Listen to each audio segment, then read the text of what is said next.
étoiles du net, ici Naito-chan pour Speed Animal News. Aujourd'hui, je vais ébranler vos connaissances. Ce que vous savez n'est pas ce qui est. Votre vision des choses va changer, car nous parlons des pingouins. Non, ça c'est un homme élevé par des manchots.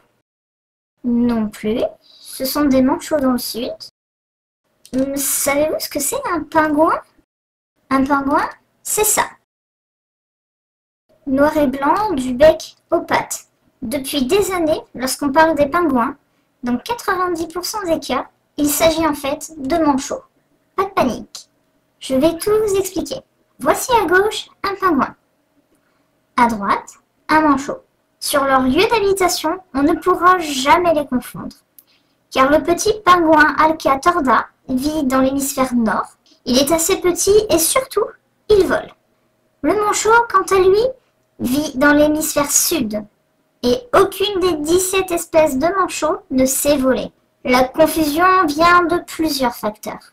Le pingouin fait partie de la famille des alcidés, qui comprend le petit pingouin, le macareux et le grand pingouin. Ce dernier, de la taille d'un manchot, est pourtant une espèce éteinte depuis environ 200 ans. À savoir, qui du manchot ou du pingouin a été vu le premier? Mystère. Mais la confusion est surtout linguistique. En effet, notre riche langue française différencie plusieurs espèces d'une même famille, ou de familles différentes.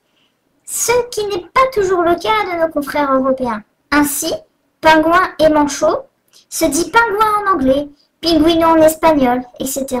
Donc notre mascotte de Linux est un manchot, de même que les pingouins de Jim Carrey qui sont des manchots.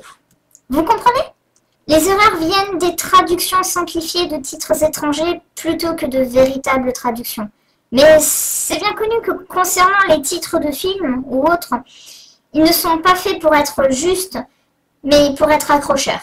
Notre vrai petit pingouin est un gourmand de poissons comme le hareng, le lançon, le capellan.